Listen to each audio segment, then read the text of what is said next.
Hey guys, welcome back to Reds Minor League Talk. We made it this week. We did not skip a week. We didn't skip a month. We didn't skip 2 months.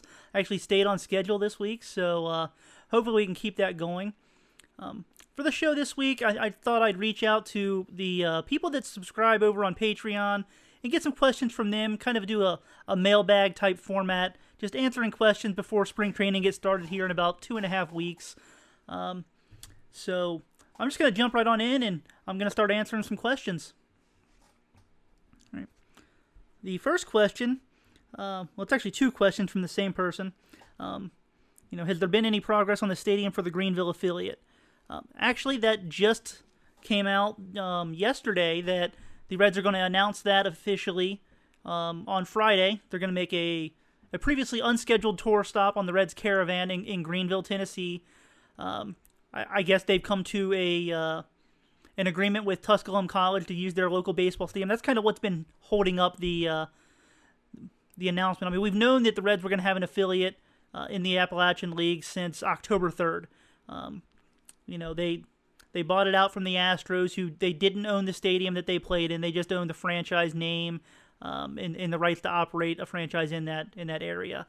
But it would seem that everything is in line. The Reds have things pretty much signed, sealed, delivered, and the local news down there is reporting that they are going to announce that tomorrow at the Caravan stop, that it is official. They're going to be playing in Greenville, Tennessee, starting in mid to late June. I don't remember the exact start time, but they start up the same time that the Billings Mustangs do every year, the Arizona League Reds do every year, just a couple weeks after the draft when everybody kind of gets signed and there's enough players to fill those rosters.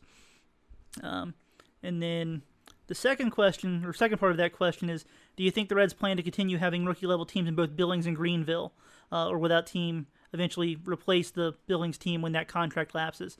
And I would really doubt it. The Reds and Billings have been together since the early 70s. And, I mean, it's one of, if not the longest relationships in minor league baseball. The Reds love being out there. Things right now, it stands that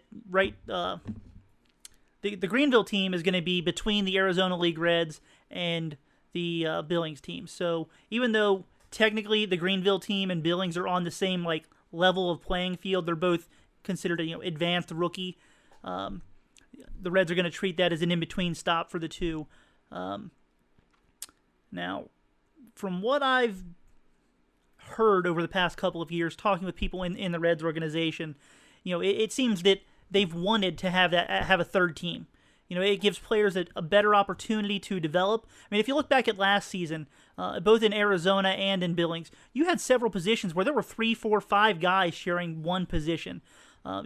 Last year in Billings, there were 3 true center fielders on that roster, and they all kind of just moved around a little bit. Nobody got to play center field, even half of the time.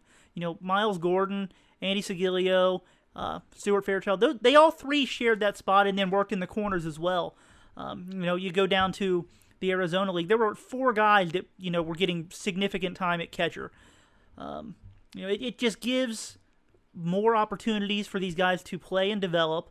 And one of the things that you don't really think about immediately is that it lets you keep more players in your organization. You've got more roster spots. And so, maybe you don't have to cut a guy or release a guy to make room for somebody new. And while often the guys that end up being released or cut, they don't really work out in the long run, every so often those guys do. It might not be for a few years down the road, but, sometimes those guys, they put it together. And, you're missing out on the opportunity to have guys like that coming through your system if you don't have that extra, 35 players on the roster. So I think that's one of the benefits that we didn't really think about immediately when this third team was announced. And, from people I've spoken with in the organization, that's something that they've talked about in the past, because the Reds aren't the only team that have, 3 stateside rookie ball teams. There's several more that have that, and, it does give them extra opportunities. And so I'd be really surprised if the Reds did away with the Billings or even the Greenville affiliate in the next couple of years. I think that this is something they've been trying to do for a while, and it finally just worked out for them. So the next question we've got Amir Garrett, future starter or bullpen. And I think that right now, as things stand, heading into 2018, probably bullpen. I think that right now on the depth chart, as far as starting pitcher goes, he's got to be behind, Homer Bailey, Anthony DeSclafani, Brandon Finnegan, Luis Castillo, Sal Romano, Robert Stevenson. I think that those 6 guys are. Brian Price says that he feels that he's got his 5-man rotation set right now, barring something unforeseen. Now, he didn't say who those 5 were, but it seems that the first 4 guys I mentioned are locks, assuming they're healthy and they just don't go out this spring and just get beaten around. That means, you're kind of choosing that number 5 guy between either Sal Romano or Robert Stevenson, who both pitched well in the second half as starters. Now, maybe you want to toss in a guy like Tyler Mahle, who, if he's the number 5 guy in Brian Price's mind, you can make that argument. There's a lot of reasons you could make that argument that he's the number 5 guy. But either way, I don't think that after the seasons that Amir Garrett had last year, that he should be in that top 5, 6, 7 range. So I think that he's got a lot of competition to jump over right now as he comes back from his hip injury. And, maybe easing him back in the bullpen's a little bit better of a plan for him right now. But you never know. Strange things happen. Guys don't stay healthy all the time. And, as we've seen with the Reds, it seems like every year they're losing 2 or 3 guys in spring training out of their rotation. So I wouldn't say that it's impossible that Amir Garrett is a future starter, but I think that he's got an uphill battle right now to be a starter, especially in 2018. But, even looking forward to 2019, if guys get established, it's going to be tough to push your way back in after you spend a full year in the bullpen. My next question is that if Jose Peraza flops at shortstop or gets hurt, who's plan B? And I wish I had an answer for that. I really do. I don't think that there's anybody else on the 40-man roster right now, or even in AAA not on the 40-man roster, that is an everyday caliber defensive shortstop.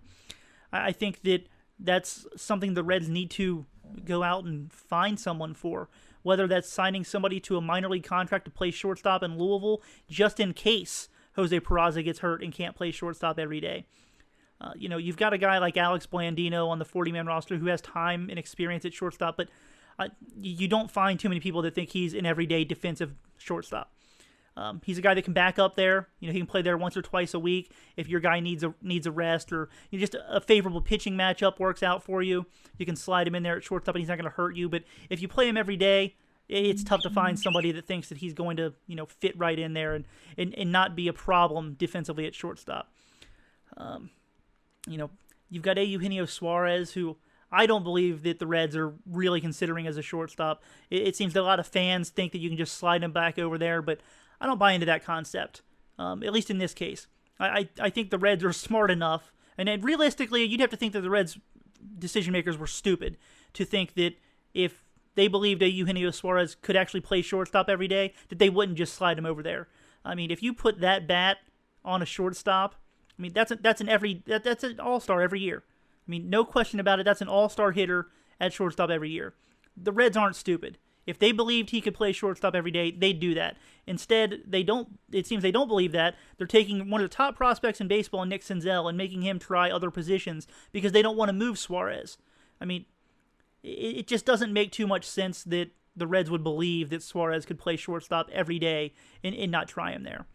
So I think that's one of the biggest things that we're going to need to keep an eye on over the next couple of weeks is if they do bring in somebody else, even on a minor league contract, as a backup shortstop. Now, what they could do as well is, keep an eye on the waiver wire towards the end of spring training and see if a shortstop gets cut and hits the waiver wire. You can pick up a guy like that. They picked up Scooter Gennett in a similar fashion last year at the end of spring training.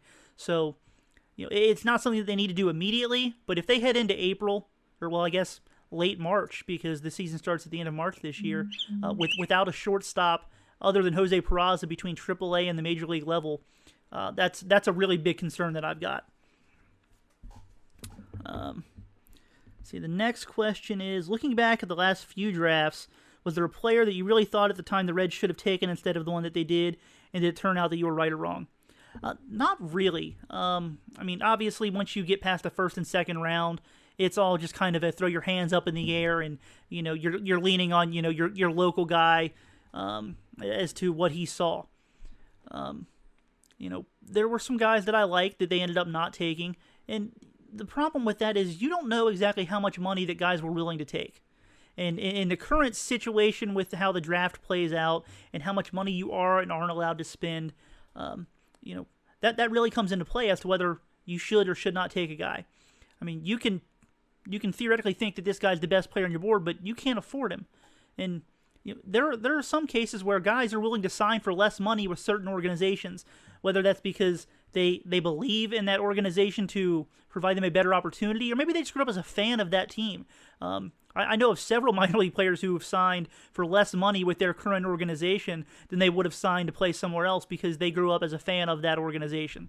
So I don't really like looking back on it because a lot of information changes over the years, and they don't have that information available to them at the time.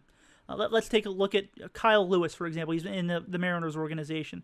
He was a guy I really liked. There were some concerns coming out of college with him. He had a lot of strikeouts in college, but that power, and I mean, he just, tools-wise, he jumped off the page at you. I mean, his first year, he suffered a really bad knee injury, and he still hasn't recovered from that 2 years later. So, I mean, you don't really know how things are going to play out, and you can have the best decision-making process in the world, and sometimes things just happen. Albert Pujols was a 14th round draft pick, and that's pure luck.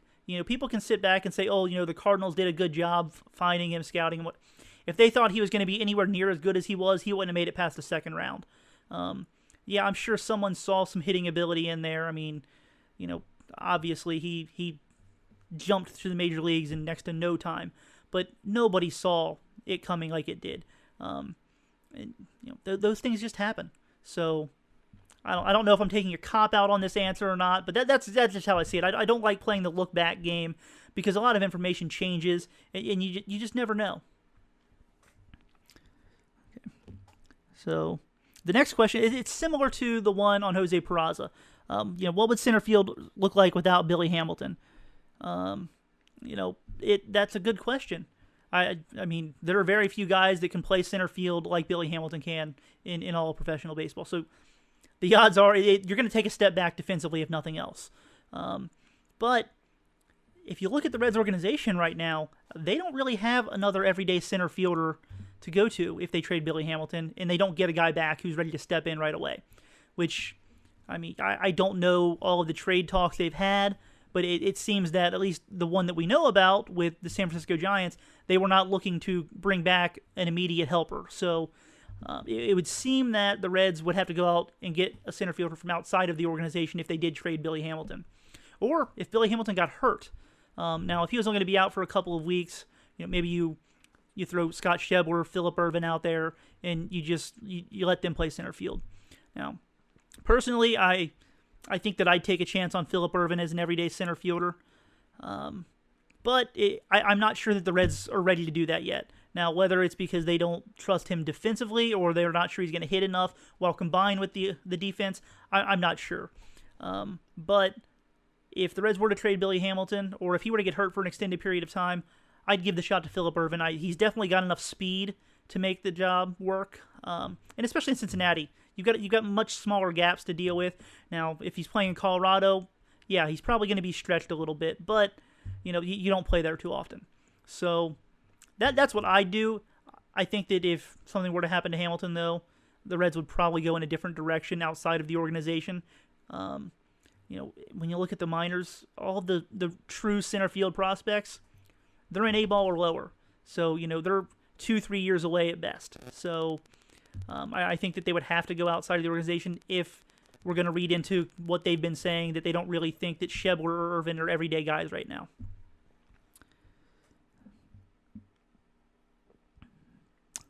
Okay, so the next one is, where would you rank Nick Senzel in all of baseball as far as prospects go? I've seen probably, I want to say 7 or 8 of the guys that are generally in that top 15 range right now as far as top prospects in baseball go. If you want to talk about pure upside, I'm not sure I'd put Nick Senzel in the top 10. I think that, the fact that he plays third base rather than, say, shortstop or center field, that comes into play a little bit as far as, that pure upside goes. But what makes Nick a little bit different than the rest of the, or well, not the rest of them, but most of these guys, is that he's so much safer of a bet. His current skill set is much higher than a lot of these other guys. And it's not that he doesn't have a lot of upside. I mean, Nick Senzel, he's a 70 hitter with, I think he's got 60 power in the future. And he's gonna bring you good defense and quality base running. I'm not sure he's gonna steal you 20, 25 bases, but he might get you 15 stolen bases, maybe 20 in his prime, in his best year. But he's also gonna be a good base runner on the base path, so he's gonna provide plenty of value there too. But I think that it's just the matter that, one, he's so close to the major leagues, and two, his current skill set is so high that his floor is really up there. Like it's tough to see him being less than an average big leaguer, but you've also got a chance that he could be a perennial all-star.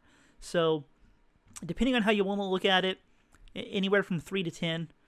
Personally, I think that I'd probably rank him, 4th or 5th.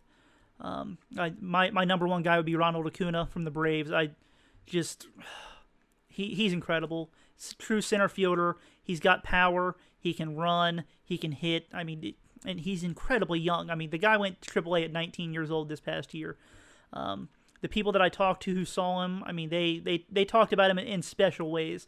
So, I mean, he'd be my number one guy if we're not counting Shohei Ohtani, who I would put number one if he were eligible. And he is or he isn't, depending on which list you follow. Vladimir Guerrero Jr. would be my number 2 guy or number 3 guy, depending on how you want to count Ohtani. I saw him several times when they came through Dayton earlier this year.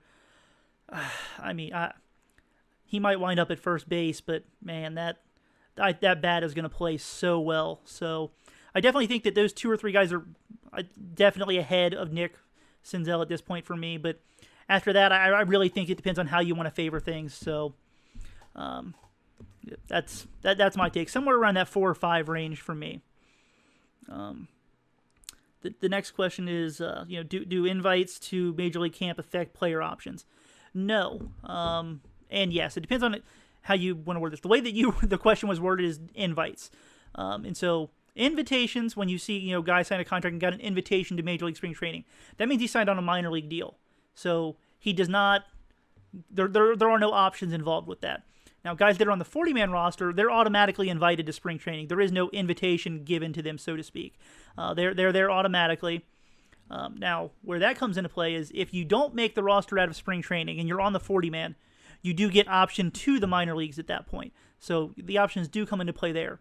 Now, if you're on a minor league deal and you got an invitation to spring training, when you get sent down to the minor leagues if you don't make the team, there is no option involved there. But if you make the team, for example, and you were on a minor league invite to spring training, at that point you have to be added to the 25-man roster. And if you get sent back to the minor leagues at any point moving forward while being on the 40-man, then you do use an option. Hopefully I explained that well. And then we've got, who is the wild card player to watch in spring training? Basically a guy that could surprise some guys and make the opening day roster. I think that if we're going to see that kind of guy, it's going to be a reliever, or maybe even a guy who's a starting pitcher, but could be put into the bullpen. A guy like Jimmy Herget, and not that he'd be a big surprise to those of you who watch my stuff or read my stuff because you know who Jimmy Herget is. But I think to the average Reds fan, they probably don't know much about him. Maybe a guy like Tanner Rainey, huge stuff. He's had some control problems in the past, but if you want to talk about pure stuff. He matches up with just about anybody in the entire organization, major league, minor league, whatever. Really big fastball, really good breaking ball. It's all about throwing strikes for him. So if he comes into spring training and he's pounding the strike zone, it might be tough to really say, hey, you need to go back to Double-A. If we're going to go really off the wall, the guy that I think could really make some noise is Jesus Reyes. He's been a starting pitcher the past couple of years. He topped out in Double-A this season, but everybody pretty much thinks he's going to be a reliever in the long run. He's a 2-pitch guy. He can be up to 98 miles an hour with his fastball. Good breaking ball. Huge ground ball guy. So it would not surprise me at all if he broke into things, had a good spring, and they decided, you know what? He's a reliever. let's just put him in the big leagues right now. Let's see. With the lack of activity from the Reds this offseason, I'm of the opinion that they're still in wait-and-see mode. What are your thoughts on the state of the Reds? Now, I'm not going to disagree. I think that they are in wait-and-see mode, and I don't think that's necessarily a bad thing right now. I think the offense is kind of, I don't want to say where they want it to be, but they know what their plan is going to be as far as the offense goes, unless a trade happens. I think that they're pretty confident in what they've got for 2018, 2019 from the offensive side of things. It's the starting pitching that's really the bigger issue. You've got Homer Bailey coming off of, half a season where the overall numbers weren't good. There were times where he looked good, and there were times where he looked absolutely dreadful. And that's not to be unexpected. Homer Bailey didn't pitch for 2 seasons. He had multiple arm surgeries. Coming back from that isn't easy.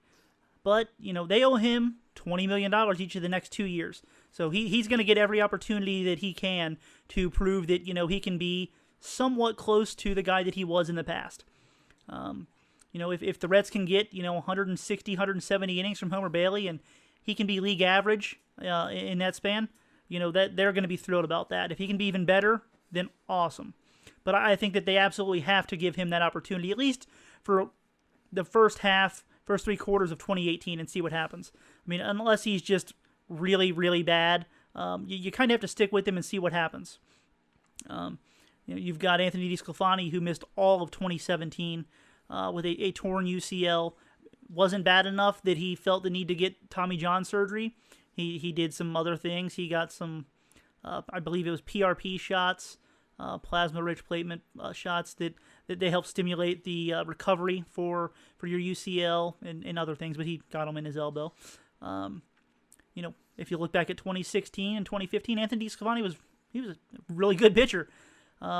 So they're going to give him a shot, and why wouldn't you? I mean, if he can come back and be healthy and be the guy that he was, I mean, he's a solid number 2, number 3 kind of pitcher. Brandon Finnegan, same thing. He made 3 starts in April last year and then missed the rest of the season with a shoulder problem, or I guess it was a muscle problem. A muscle problem near his shoulder, and then he actually had shoulder surgery on his non-pitching shoulder in an accident that he had. I believe it was slipping on the dock, getting off of a boat at some point. But he's expected to be 100% healthy and ready to go at the start of spring training, just like the rest of the guys. And in 2016, first half wasn't so good, but in the second half, he picked up a different change-up grip from Dan Straley, who keeps on paying the Reds back in big ways. But we'll get to that a little bit in a second. But and that really made a big difference for Brandon Finnegan in the second half. Strikeout rate went up. Still had some walk problems, but everything else in the second half was really good. And so it basically turned his whole season around. I think that you've got to give him another chance. I know a lot of people think that he's going to wind up in the bullpen in the long term, and maybe he is. But with where the Reds are at pitching-wise, he's given you a full season of pitching as a starter with an ERA under 4. I mean, are you going to just not give him the opportunity to come back because he had a muscle issue in his upper back? No, that doesn't make any sense to me.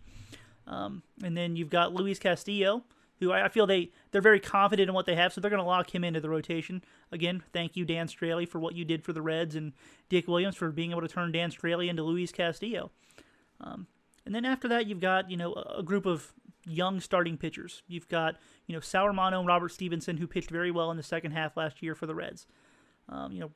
Robert Stevenson had more strikeouts than you'd like to see, but if you're talking about just the pure stuff, I mean, he stacks up there with anybody on the staff. Well, okay, that's not true. Luis Castillo is a little bit better, but you understand what I'm saying. The upside is there. He's just got to find a way to. I said this yesterday on Twitter in a different conversation with somebody. It's that every 4th game or so where he just really struggles with his control. If he can find a way to avoid that real clunker of a game where he doesn't have the ability to throw strikes, I think we're going to see a big step forward from him this year. Now, whether he can do that or not, I don't know. I've seen enough from him in the past that I believe that he can eventually put it together.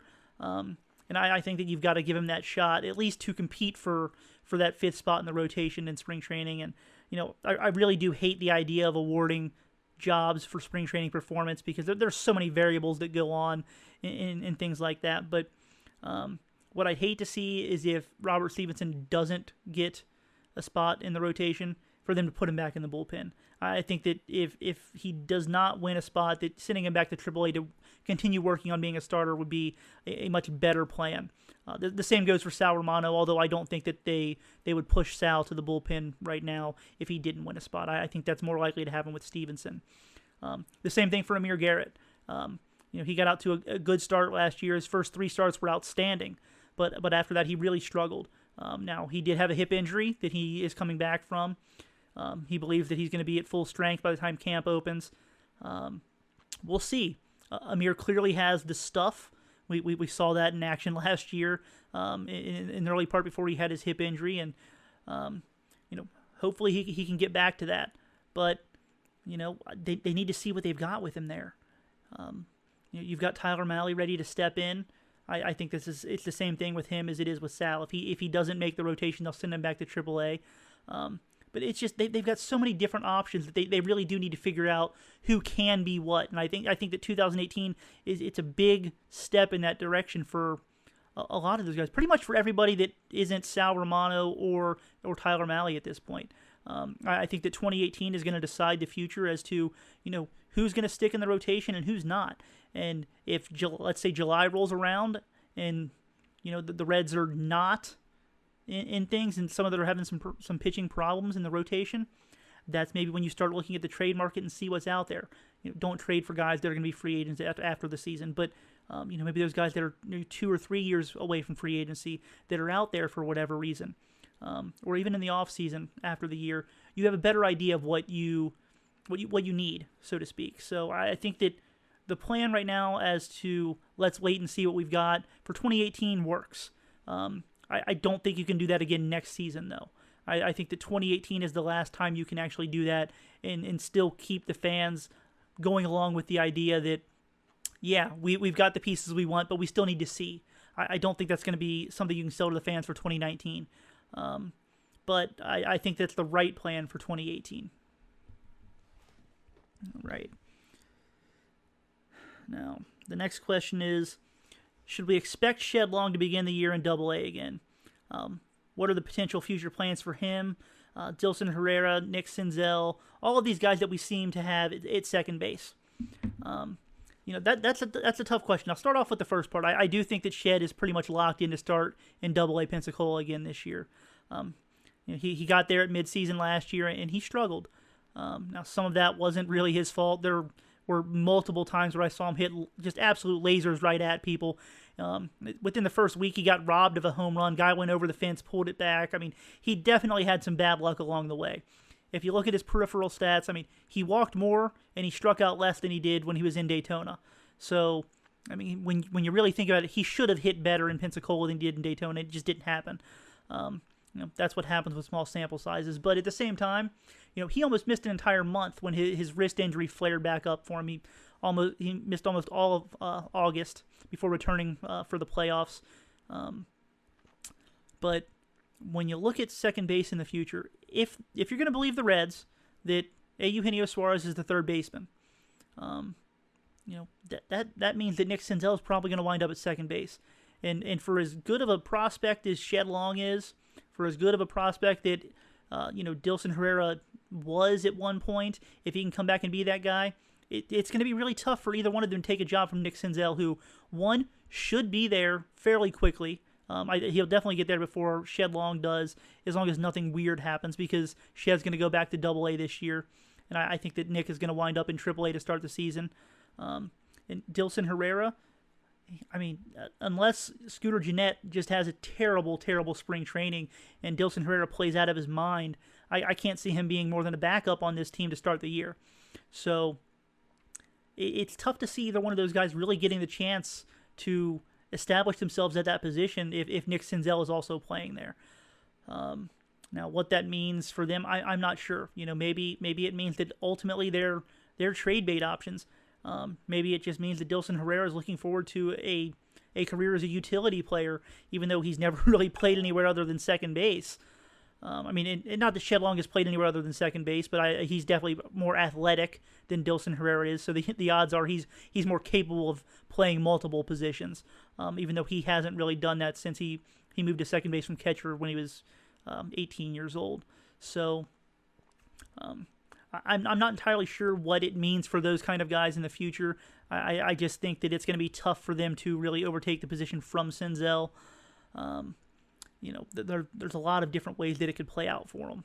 But I think we're just going to have to wait and see. What'll be interesting is if Nick Senzel does take over second base, say in the second half, to kind of watch with Shedlong if they start playing him anywhere else in the field. He's definitely got the speed to play the outfield. I'm not sure he's got the arm to play right field every day, but maybe there's enough there to play him in the corners. As a super utility guy who you can move around a little bit to get that bat in the lineup, because I do think Shed's going to hit. It's just going to be a matter of, can you find enough playing time for him at the major league level if he's not going to be your everyday second baseman. I'm not sure, so we'll have to wait and see on that one. The next question is, what are your thoughts on trading Suarez now for, say a Christian Yelich or a Chris Archer, letting Senzel play at third, and then, keeping Scooter Gennett at second base and holding down that position until somebody's ready to take it from him? I wouldn't be against that kind of move, but especially for Christian Yelich, I don't think that it's something that the Marlins would look to do. They're trying to shed payroll one, and I think that Suarez going for Yelich doesn't really change any money whatsoever. And so I think that's pretty much a non-starter from that standpoint. But yeah, I would look into it if I believe they would take that kind of offer. Even if you had to add in a little bit because of the contract difference, Yelich is under control for 5 more years. And honestly, he'll probably make less money over the remainder of Suarez's contract than Suarez will, because Suarez is going to get raises in arbitration, where Yelich is locked in at about $10 million per year for the next 5 years. But I just don't think that that's going to happen. Now, I did read something the other day that said it seems that Chris Archer is going to stay put. Now, maybe that's just something they're leaking out to get offers to go a little bit higher with the guys that they're talking to. I'm not sure. I'd love to be able to bring in a Chris Archer. I answered the question earlier about the wait-and-see approach for the Reds as far as pitching goes, but I'm willing to make exceptions if they're going to bring in a difference maker, somebody who can, at least somebody who I feel could be, a true number 2 kind of starting pitcher or better, and I think that Chris Archer is that kind of guy. Now, I do think that it would take more than a Eugenio Suarez to get a Chris Archer type. I'd definitely be willing to add more. It depends on exactly how much more. I definitely wouldn't be going in and, adding in a Nick Senzel or a Hunter Green, probably not even a Taylor Trammell type of guy, but, maybe somebody who's in that 8 to 15 range to sweeten the pot if they wanted to do that. Sure. I'd be on board for that kind of move, without a doubt.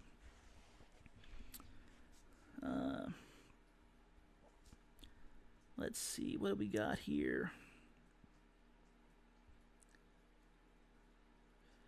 So, if Jose Peraza proved not to be a viable starting shortstop, would I consider moving Suarez to short to make room for Senzel at third?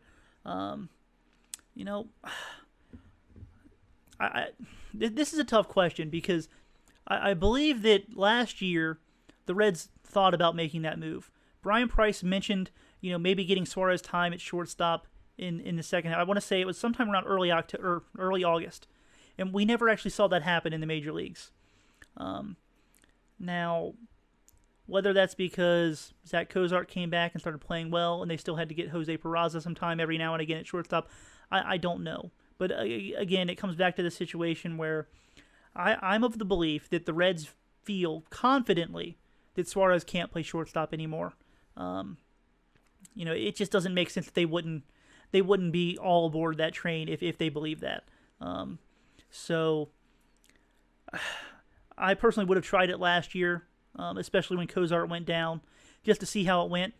But I also believe that there's a chance the Reds did try it in, say, practice, and they just didn't believe that it was gonna work for them.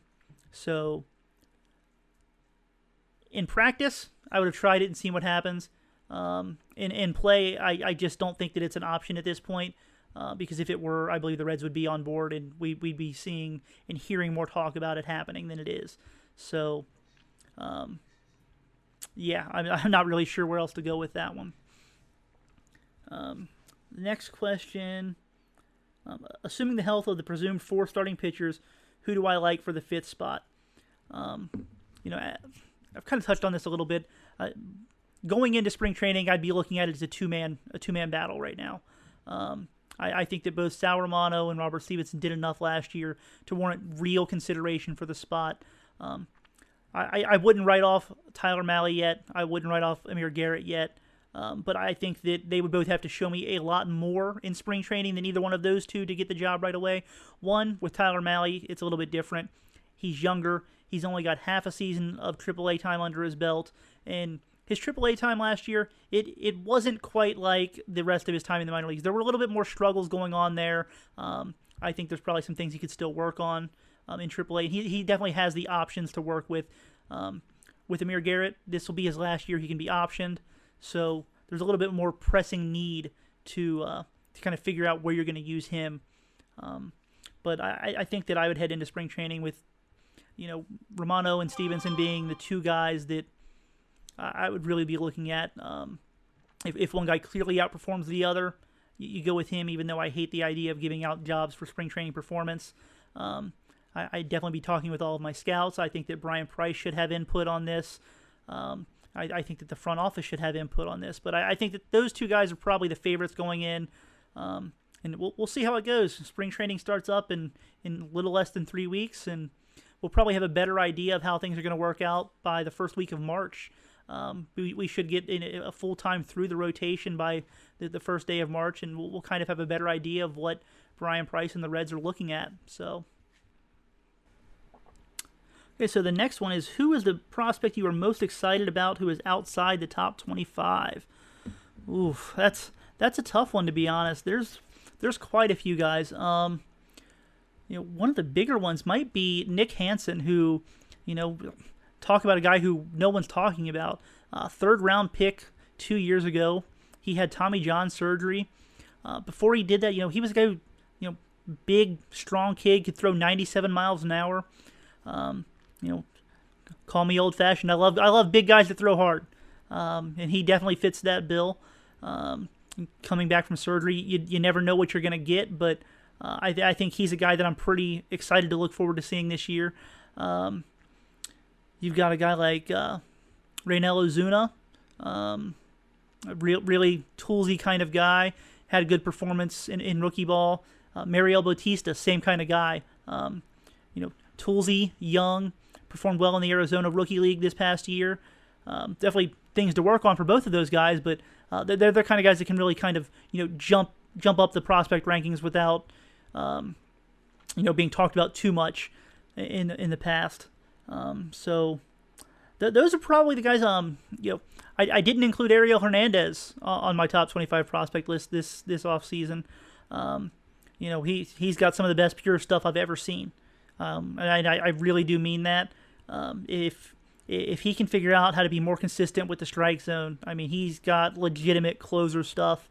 So, he's a guy that I always love seeing come in the game, and sometimes you just hope that he's got it that day, because when he's able to throw strikes, guys aren't hitting him, like they're just not. So I'll go with those 4 guys for right now. All right. Last set of questions. Do you have any reports on Carlton Dahl's health? Could he be the backup plan for shortstop? Now, I'll address the health first. He suffered a setback last year coming off of a shoulder problem, and so it cost him the whole year. From what I've been told, is he's still recovering from that. He should be back early in 2018, but there's a chance that he will not make a team out of spring training. We'll kind of have to see where things are at. It's probably been 2 months since I last asked about his health and kind of where the Reds were looking at things, but I don't think that he's going to be that guy, to start the season at least. Even if he's fully healthy to start the year, I think he'll probably head to Pensacola, just to kind of get things going there and see where things go. So I would say he's not an option to, at least for the first half of the season, as far as a backup shortstop plan goes. But defensively, he's definitely a guy who can handle shortstop, or at least before the shoulder injury. You never know how guys are going to recover from shoulder problems. It's quite a bit different than elbows, so we're going to have to wait and see on that. But before the injury, he definitely could handle the position defensively. Now, the next question is, with the addition of the Greenville affiliate, do you anticipate the Reds will attempt to sign a higher percentage of their draft picks?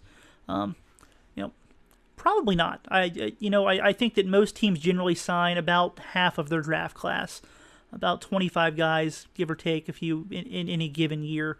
For the most part, you're drafting guys you hope to sign.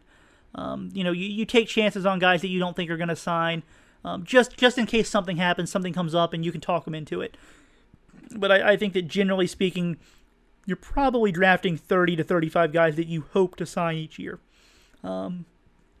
I think that what we're going to see more of is more guys brought up from the Dominican Summer League Academy and help fill out the Arizona League team, that'll push up some guys to Billings or to Greenville. But what we may also see is more college free agent signings. Guys that can definitely help a team out at the rookie ball level, maybe even low A, who maybe they're not necessarily Major League Baseball prospects, but they're good enough to help those teams win. They can provide leadership, and you never know. There are undrafted guys all over Major League Baseball. One of the better examples is former Reds catcher Ryan Hannigan, undrafted free agent, and they had 50 rounds back then. We only got 40 now. These guys do exist. That for whatever reason they were overlooked, and eventually they put things together, and they turned into major leaguers. So I think that's probably more likely of a scenario that we'll see more undrafted free agents coming in, rather than the Reds going out and signing some 35 guys in the draft class instead of 25. Especially because nowadays you have to work within your budget allotment or whatever they want to call it. As far as signing draft picks go, they only give you so much money you're allowed to spend. So I think going that free agent route is probably going to be a little bit more likely than signing all of these guys.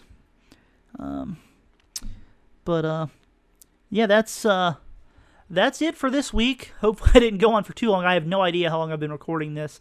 So, thanks for tuning in, guys. If you like what you saw, or, if you like the prospect videos, be sure to hit the subscribe button and you'll get alerted on YouTube whenever I upload a new video. I'm heading out to spring training probably, I think it's 6 weeks from now. While I'm out there, I'll put up plenty of videos, and then throughout the season, I add more and more videos, as I travel around and watch all of the guys. So be sure to subscribe, and you'll get all the updates on that. And until next week, thanks for listening. See ya.